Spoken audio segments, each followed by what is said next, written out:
Hello, welcome you guys. This is Akash Sharmole. आप सभी का स्वागत है learn next nursing YouTube channel पे। दोस्तों, ये वीडियो बनाने का कारण यही है कि हम लोगों को पता है कि DMER का जो राजपत्रक आया था, ओके, जिसमें 80-20 लागू किया गया है। ओके, क्या लागू किया है? 80-20। ओके, जैसे पहले हम सबको पता है कि जो नॉर्सेट एग्ज़ाम है, जो नॉर्सेट एग्ज़ाम होती है कि ऑल इंडिया में जितने भी सेंट्रल गवर्नमेंट के इंस्टीट्यूट होते हैं, जैसे कि एम्स रहे, ESIC रहे और बाकी, ओके, सो बहुत सारे इंस्टीट्यूशंस में जो नर्सिंग ऑफिसर की जो वैकेंसी होती है, ओके, तो वो नर्सिंग वैकेंसी नॉर्सेट के एग्ज़ाम के थ्रू भरी जाती है। हर 6 महीने में नॉर्सेट आता है।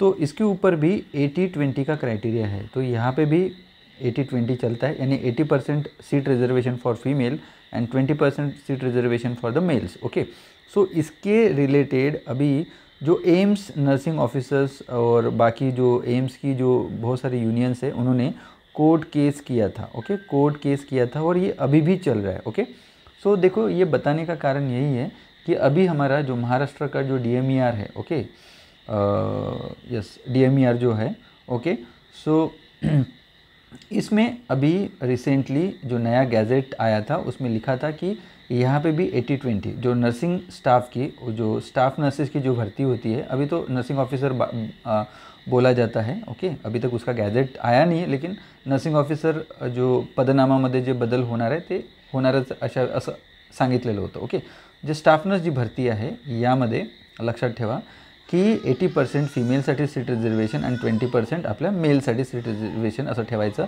असं गॅजेट आलेलं आहे। ओके, तर या गॅजेटच्या विरोधामध्ये बरेच जे हे आहेत, व्हॉट आय से, जे युनियन्स आहेत, ओके, जे युनियन आहेत, ओके, यामध्येच एक मेल नर्सेस बचाव समिती म्हणून एक महाराष्ट्रामध्ये आहे।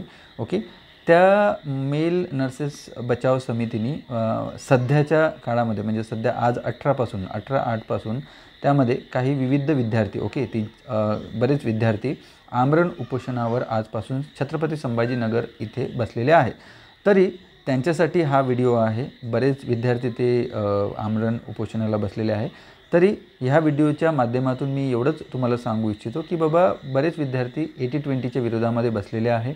ओके, आणि सरकारला जागा करण्यासाठी, सरकारला माहिती प्रोव्हाइड करण्यासाठी, सरकारकडून न्याय मिळवण्यासाठी ते झटत आहे। ओके, त्याच अनुषंगाने आत्ताच 12 ऑगस्ट रोजी एक नवीन परिपत्रक, नवीन एक पेपरमध्ये खबर आली होती, बघू शकता, की पुरुषांसाठी जागा राखीव ठेवू शकत नाही, लष्कराचे आरक्षण धोरण कोर्टाकडून रद्द।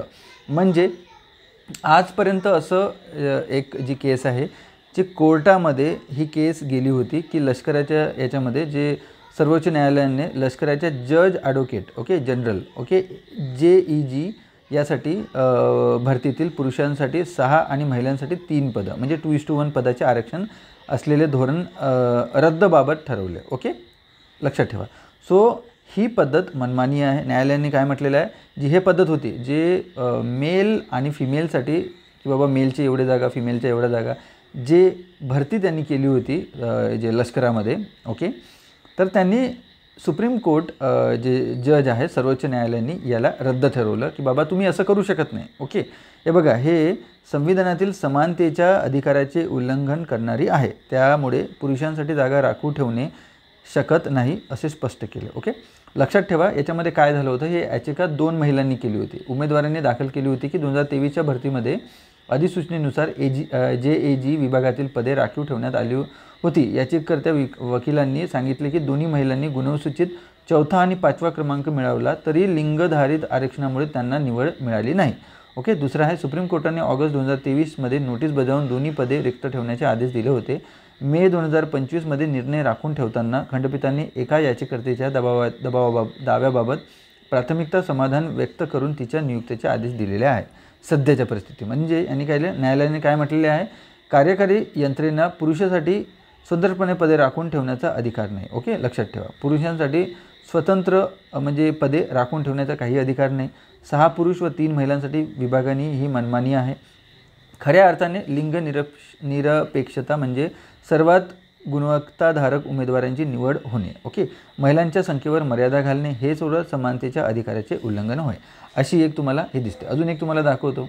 ओके, सध्या हे जे मेल नर्सेस बचाव समिती हे कार्यरत आहे. सध्या हे जे विद्यार्थी आहेत, ओके, हे विद्यार्थी सध्या बेमुदत आमरण उपोषणावर बसलेले आहेत. ओके, ठीक आहे. त्यानंतर त्यांचं म्हणणं काय आहे बघा, मेल नर्सेस बचाव समितीचं म्हणणं आहे. ओके, मी फक्त माझा या व्हिडिओच्या माध्यमातून सांगण्याचं एवढंच आहे की हे जे विद्यार्थी आहे आमरण उपोषणाला बसलेले आहे, प्लीज अख्ख्या महाराष्ट्रातून जेवढे विद्यार्थी आहेत, जे लोकंसुद्धा DMER देणार आहात, ओके, DMER जे लोकंसुद्धा देणार आहेत, ओके, आणि मेल नर्सेस, ओके, म्हणजे मी मेल नर्सेससाठी व्हिडिओ बनवतो म्हणजे फिमेल नर्सेसला मी सपोर्ट करत नाही असं नाही आहे. ओके, मी एवढंच सांगू इच्छितो की हे जे मेल नर्सेस बचाव समिती काम करत आहे, की जे बरेच विद्यार्थी सध्या याच्यावर बसलेले आहेत, तरी याची दखल आपले जे आहेत जसे मुख्यमंत्री साहेब, ओके, वैद्यकीय शिक्षण जे मंत्री आहे ते आयुक्त DMER, वैद्यकीय अधीक्षक व संशोधन संचालनालय, ओके, प्रधान सचिव आणि सर्व अधिष्ठाता जेवढे मेडिकल कॉलेज आहेत आणि यांचं म्हणणं काय आहे की बाबा जे 80-20 लिंगविभाजन नियम लागू करण्यात आलेला आहे तर याच्यावर काहीतरी स्पष्टता द्यावी आणि नर्सिंग व्यवसाय लिंग भेदभाव निर्माण करत आहे. तर यासाठी हे म्हटलेलं आहे की बाबा असं करू नका. ओके, जे प्रवेश नियम आहे तर हे 80-20 लिंग आधारित अन्यायकारक नियम रद्द करावा यासाठी हे झटत आहे. ओके, हे बघा याच्यामध्ये सगळं दिलेलं आहे. ठीक आहे. त्याच्यानंतर हा एक कोर्टाचा एक तुम्हाला दिसतं. ओके, हाच आहे कोर्टाचा. कारण आजपर्यंत मला माहिती आहे की याच्यावर 90-20, ओके, 90-10 हे DHSमध्ये सुद्धा केस करण्यात आली होती. ओके, लक्षात ठेवा. ओके, हे एक आहे 90-10. ओके, हा DHSमध्ये क्रायटेरिया आहे. ओके, सर DHSमध्ये हा क्रायटेरिया 90-10. ओके, तर यावर कोर्ट केस झालेली आहे. जे नागपूर खंडपीठाने यावर दिलेलं होतं की बाबा सरकारच्या विरोधामध्ये गेले होते की 90-10 तुम्ही हटवा. बट यावर जे पर्टिक्युलर ऑर्गनायझेशन होतं म्हणजे सार्वजनिक आरोग्य विभागाच्या अंतर्गत, म्हणजे DHS म्हणजे सार्वजनिक आरोग्य विभागाच्या अंतर्गतली भरती. तर यांनी काय दिलेलं आहे की नर्सेस हे आहे जे आहेत पुरुषाच्या वतीनं फिमेल आणि जे त्यांचा ॲडमिशन क्रायटेरिया DHSमध्ये हा 90-10चा आहे. म्हणजे जर हा ॲडमिशन क्रायटेरिया आहे तर हा क्रायटेरिया त्यांनी शो केला आणि कम्फर्ट आणि बाकीच्या अशा काही गोष्टी त्यांनी हे केलेलं की बाबा बऱ्याच ठिकाणी जशा फिमेल वॉर्ड्स वगैरेमध्ये ज्या फिमेल नर्सेस असतात, मेल नर्सेससोबत ज्या फिमेल पेशंट असतात ते हे नसतात, काय कम्फर्टेबल नसतात, असे काही नियम, अशा बऱ्याच गोष्टी त्यांनी याच्यामध्ये नमूद केल्या होत्या. ओके, बट आता सध्या आपल्याकडे ॲट प्रेझेंटली हे एक पिटिशन आहे जे मी आता तुम्हाला पेपरमध्ये सांगितलं होतं. यांनी काय म्हटलेलं आहे, प्रायमरी इश्यू जो हा आत्ताच आलेला आहे. ओके, एक 12 ऑगस्टला हे परिपत्रक आलेलं आहे, हा रिझल्ट आलेला आहे सुप्रीम कोर्टाचा की बाबा तुम्ही असं अन्याय नाही करू शकत, तुम्ही जेंडर बेसिसवर कुठलंही रिक्रुटमेंट करू शकत नाही, अशा पद्धतीचं हे आलेलं आहे.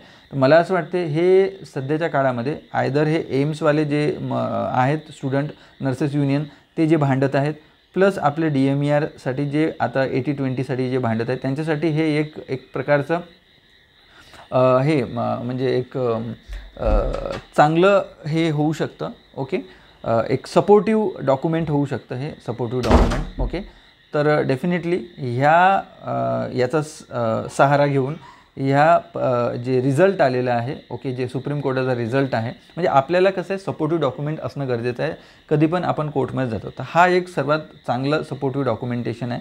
जरी कोर्टमध्ये जरी केस जातील या काहीतरी होईल तरी हे सपोर्टिव्ह डॉक्युमेंट डेफिनेटली असेलच. ओके, तर आता जी मेल नर्सेस बचाव समिती आहे ती ऑलरेडी मागे DMERवर आणि मंत्रालयात पण त्यांचं हे बोलणं वगैरे झालं.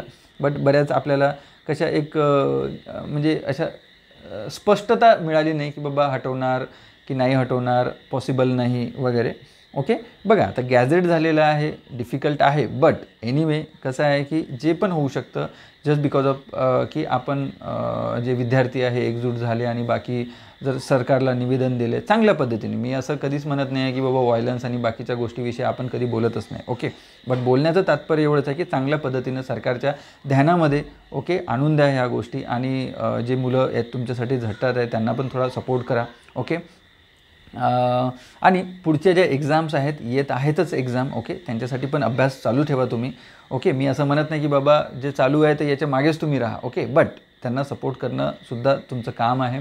ओके, याच्यात फिमेल नर्सेसला पण मी सांगतो आहे की बाबा ठीक आहे, मी बऱ्याच विद्यार्थी आता म्हणतील की नाही सर फिमेल्स भरपूर जास्त नर्सिंग करतात आणि मेल कमी, तर असं काही नाही आहे. सध्याच्या परिस्थितीमध्ये जर तुम्ही बघाल तर mail nurses also there are lot of male nurses who are working in different kind of hospitals as well as in government setup also. आता तुम्ही गव्हर्नमेंट सेटअपला जर तुम्ही जाऊन बघाल, आता सध्याची जी भरती जी मागची जर तुम्ही बघितली 2023ची असो, मागच्या भरतीची असो, तर बऱ्यापैकी एक 50-50% तुम्हाला बघायला मिळू शकतं मेल आणि फिमेल. ओके, बऱ्याच मेल्स आणि फिमेलचं सिलेक्शन झालेलं आहे. तर सध्या माझं पण बऱ्याच लोकांचं सुद्धा आणि माझं पण म्हणणं हेच आहे की गुणवत्तेवरच जर सिलेक्शन झालं तर व्हेरी गुड. ऑलरेडी जर महाराष्ट्र गव्हर्नमेंटमध्ये बघायला गेलं तर 30% सीट रिझर्वेशन आहे. खरं सांगायचं 30% ते सीट रिझर्वेशन फॉर फिमेल आहे.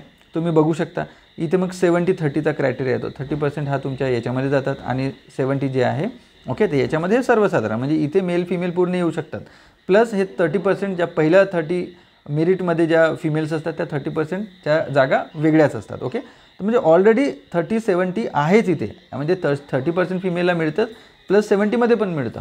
तर सध्या आता हा 80-20 आल्यामुळं काय होईल की मुलांचं जर समजा 2000 जागा आहे तर याच्यामध्ये फक्त जवळपास 200 जागा मेलच्या असतील आणि 1800 जागा फक्त फिमेलच्या असतील. ओके, तर इथे काय होईल, जे लोक बरेच नर्सिंग करायला येत आहेत, नवीन पिढी नवीन जे लोक आहेत त्यांचं कुठेतरी इथे गैरसमज होणार, कुठेतरी त्यांना आपलं जे भविष्य आहे, आपलं जे जॉब अपॉर्च्युनिटीज आहे ते फार कमी दिसतील. ओके, ठीक आहे. सो त्याच अनुषंगाने हा व्हिडिओ आहे. हा पूर्ण हे जे PDF आहे आपल्या यूट्यूब चॅनलला आपल्या टेलिग्राम चॅनलला, व्हॉट्सअप चॅनलला तुम्हाला भेटून जाणार. ओके, तो गो थ्रू करा एकदा. ओके, मी कोणाच्याही विरोधामध्ये नाही आहे, ना फिमेल नर्सेसच्या विरोधामध्ये ना मेल नर्सेसच्या विरोधामध्ये. मी फक्त हा व्हिडिओ बनतो की जे विद्यार्थी आहेत ओके त्यांच्यासोबत पण माझं बोलणं झालं. ओके, सो प्लीज त्यांना सपोर्ट करा. ओके, पण तुमचा अभ्याससुद्धा कंटिन्यू ठेवा, कारण भविष्यामध्ये भरपूर एक्झाम्स येणार आहेत. ओके, चालू द्या. ओके, ठीक आहे. So thank you. जर तुम्हाला काही वाटत असेल तर कमेंट बॉक्समध्ये लिहू शकता, त्याला मी उत्तर देण्याचा प्रयत्न करेन. सो धन्यवाद. लवकरच भेटूया पुन्हा नव्या व्हिडिओसोबत. जय हिंद.